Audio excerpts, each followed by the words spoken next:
Right, we're going to come in, we're going to roll over, and we're going to just plant in the ground. Good plan. Good strategy. Yeah, top 10 pilot. G'day, I'm Ash. Welcome back to the channel. Today we've been taking a look at the F11F. Or the F11F. I wish it was the F111. My goodness me. This is about as close as it gets in War Thunder. I've been having fun playing this. I set myself a challenge today. 45 minutes, you've got to, make whatever video it is, with whatever content, whatever footage you get, you have to bloody upload it. Well, we're just gonna go out with something with 4 AIM-9Bs and see how it goes. Now, initially, this vehicle was subject to controversy due to the fact that a bunch of content creators got the vehicle early and padded its stats.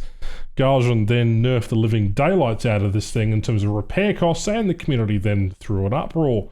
Look, it wasn't our fault. They gave us a 14-day test drive ahead of everybody else getting the vehicle, and subsequently we kind of liked it, and it's a very, very, very good aircraft.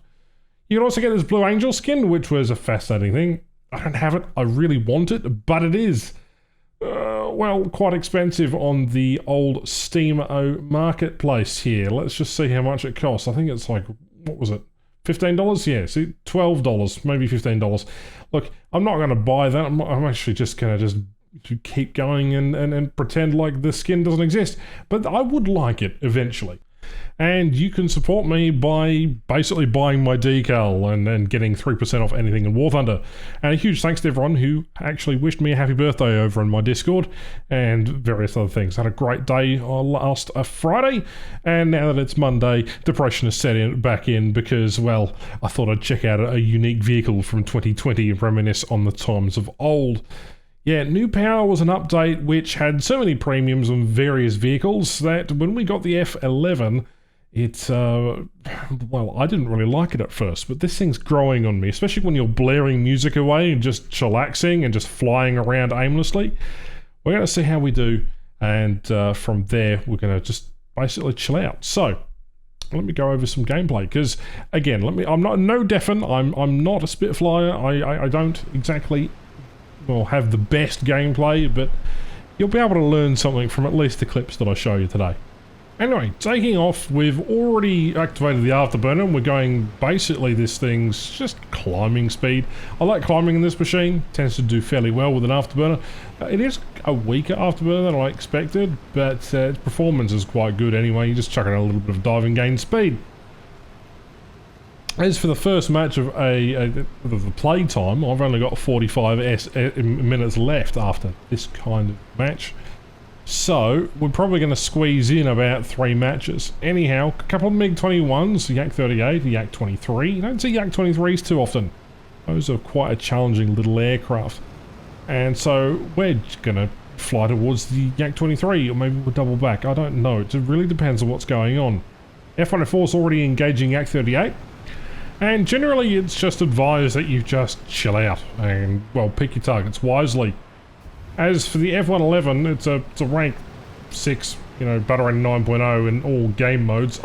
Introduce an update, Starfighters, as the reward for Operation 2020 summer event. Man, what memories those were. I'm going to get lucky here with this MiG-21 on a dive. Now, I was thinking that he was going to be able to dodge it, but we're closing in on the distance where he can't. MiG-21 doesn't realise that I've managed to get a kill on him, and then we just basically pull using the remainder of energy and continue to climb back up. Because a whole bunch of enemies down behind there, that poor A4B. This F100 is now my primary concern. Now we're going to get a hit on him. Going head-ons is kind of crazy, but also not. We completely utterly miss. We reverse and go back into the dive. I figure that this thing also locks up quite well. We'll see that in a minute. Essentially, there's a Yak-38 down there, and those things aren't particularly mobile, so try my luck. I'll fire a missile at him. Let's see if we can go get a MiG-21 at the same time. MiG-21's pulling up. Oh, we've got a critical hit in the Yak-38. See if I can get guns on this MiG-21. Easy peasy, lemon squeezy. The 20mm on this thing is incredibly potent, and that is my 3rd kill. Now, unfortunately for me, this is where I commit a bit of a stupid. Fully vertical is fine, especially when you've got aircraft that are below you. There's only the MiG-17 that really has missiles, so it is what it is. But chasing an F-86, the rest of the enemy team is already behind me already. There's only 2 friendlies down here and 4 enemies, so I'm really going to pick my targets closely.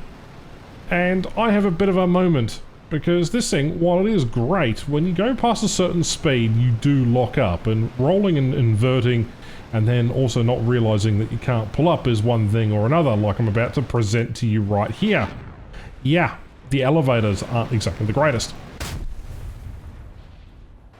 And for what it's worth, this aircraft stirred up such a controversy that many players were just telling Gaijin that they shouldn't have given content creators test drives to vehicles like this and then artificially increased just because we got our hands on it. It took them a very long time to lower the repair costs of this thing. I remember several friends were like, yeah, I love the aircraft, but it's expensive as hell to play. If I remember correctly, it was about 27,000 silver just for one death in this machine. Going back to present day, however, it's only 12,000, roughly 12,000. So, you know, you're looking at a vast improvement over that initial repair cost, but it doesn't really help that a bunch of tournament players, a bunch of really good content creators, and, you know, a bunch of community members got early access to a vehicle and then absolutely decided to trash its BR. That's, of course, they did the rebalance, you know, a couple of days after, well, just on introduction of the vehicle, so I don't know. Anyway, we killed a Saab 105E because they are a deadly target. I have no idea where my missile went there, but it didn't connect with that F-84F. This is kind of one of those weird matches where you just see a lot of ground attackers. What I'm seeing is a lot of people playing aircraft using them as bombers. I don't know, it could be the bots. I've touched on that issue recently, but again, a lot of bomber aircraft and a lot of just mixed sort of fighter shenanigans that go on in the middle of the match. But that period in this match, at least, where everything becomes a slight furball. Critical hit on that guy. You can see everyone's starting to lose their altitude, drop down, pull down, and then basically turn fight. And so me wanting to get on the action with this other F-84, as I killed the Saab, the other F-84, try to get hits on him, but to no avail. And we've got a Vatur up there, which is acting as a fighter. Another F-84F. The only real threat is the ME-163 and the MiG-15. I don't think he's going to last long when an F3, or an F4D near him. But then again, there is a G91 on the outskirts as well. So, picking your targets. What do you pick? First of all, don't go head on with anything. This thing can't take a hit whatsoever. Now, that instances where you've just ripped a flap or whatever. But this is an interesting shot here. I wanted to show this. I locked him through the bloody building, and then I still managed to nail the aircraft. Unfortunately, not going to get a bead on the 163, though I will bloody well try. Almost managed to pull the aircraft to the point where I could have easily shot him down. That's okay, though. There's another aircraft of interest, and that is the MiG-15. And typically you don't want to lose all the energy in rolls like I'm doing right now, but kind of just makes things more interesting, I guess. I'm flinging this thing around like a zero just because, well, it can do that when asked of it. It just, you've got to watch the old flaps, and you've got to make sure that your missile doesn't chase a friendly, because that's also a pretty interesting point. The guns are good. If I wasn't busy jamming to music as I was playing, that probably would have killed him, but that's okay. You know, that's half the fun in this game. Unfortunately, I ran out of fuel, but the last guy is being terminated by, well, he's going after ground vehicles. So by the time I get my gear out, start the process of landing, the guy's killed the last ticket and the game is basically over, so all I have to do is land. In the next match, I get Enduring Confrontation map again.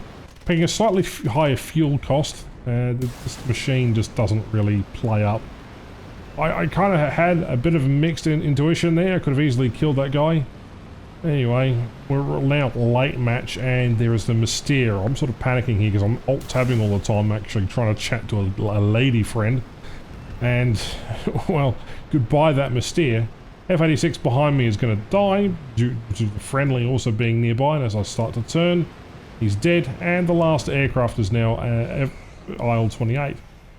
So yeah, no, some matches just don't go as they planned, and as I have a limited amount of time, that kind of really throws the ball in really the other ballpark. But alas, it is nonetheless. We've still got 25 minutes left to make some decent content.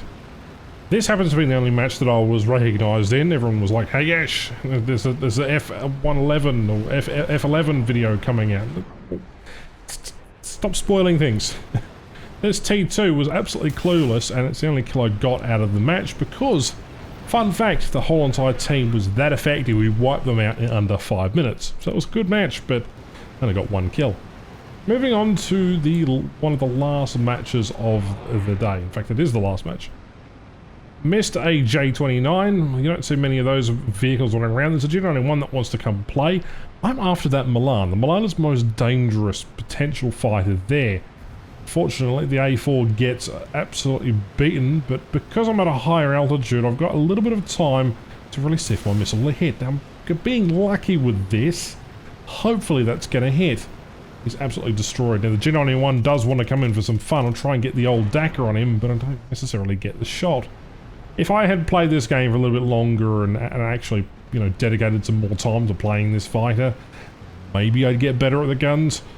But it is something to keep in mind. You've only got 500 rounds, and that's plenty, but I feel like it should have 1,000.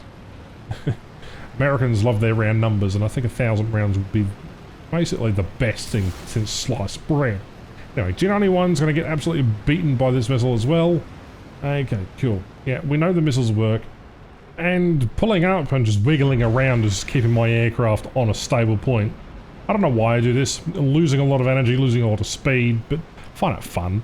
You know, the enemy are preoccupied at the moment. I have no danger in just slowly lumbering around, although I could easily just as well turn around quicker, but I just decided not to. The J29 is not really an obvious target, but the G91 is. So we're going to go in for the G91. He's coming up towards us, and I'm going to put a couple of bullets towards his way. Only get a critical hit. And remember that this thing locks up, as I learnt in one of the previous matches. And then we basically just go around. Should I chase him? I feel like chasing him, but there's a MiG-19 on the other end. I feel like that G91's going to die. J29 has completely died, and somehow I get the kill there, and that's my 3rd kill of the match. Now, MiG-19 dancing time. And I pulled the most stupid move to try and engage him. So, here we go. Let's learn from my mistakes when we engage this MiG-19, as he has shot down the A4E. This is the biggest thing about, you know, I haven't really played a lot of War Thunder recently. It's not an excuse by any means or any metric. It's a Yak 38 as well, but I just don't feel confident making videos. And when I sat down today, I had one goal. That was to enjoy myself while also having a bunch of fun, and just also listen to a bunch of music and chill out. And I've achieved that. Anyway, we go for a head-on. That guy doesn't like the fact that I've maneuvered out that direction. I then make a massive mistake by turning directly into him. At this point, 104 is now coming in. There's another 104 on the horizon. There's an A4 as well. This could end disaster for me, especially if he gets hit on. He doesn't get a hit on, and then I do the utmost stupidest thing that you can do with a MiG player, especially with one that knows what he's doing. Yeah, I've gone vertical and lost all of my energy, and so I've realized right about now that I have no energy, and I'm desperately trying to push the aircraft down, and this is where things get a bit hairy. Yeah. Despite the guy in the enemy team cheering me on, yeah, sometimes you just don't learn from your own mistakes. So, there are a few things to learn from this one. We'll go over that in just a second. Just don't have stupid. I just was too busy singing along and just enjoying my music to really care, and I suppose that's how you should play War Thunder. If you're gonna casually play War Thunder like I do now at this rate, then that's fine. That's all you have to do. Sometimes you don't have to get aces, you don't have to get all the kills in the world, but in hindsight, I would have loved to get more kills, and there was plenty of opportunities that I could have gotten more, and I should have gotten more that I made mistakes. For example, with the elevator, or not understanding the thrust to rate ratio because I'm a casual player now, not a hardcore one. You know, stuff like that. And, you know, we do know the missiles work, so I don't really have to cover that. This vehicle has been fun to just re-look at and take a breath, a bit of a look at the performance of it in 2023.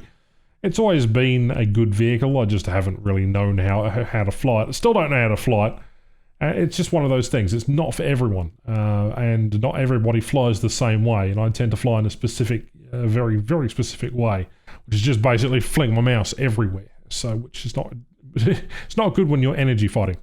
Anyway, thank you very much for watching this video. Again, give me a comment if this is one of your favorites, and tell me what you think of this video. My name is Ash. Thank you very much for watching, and I'll catch you in the next one. Bye bye.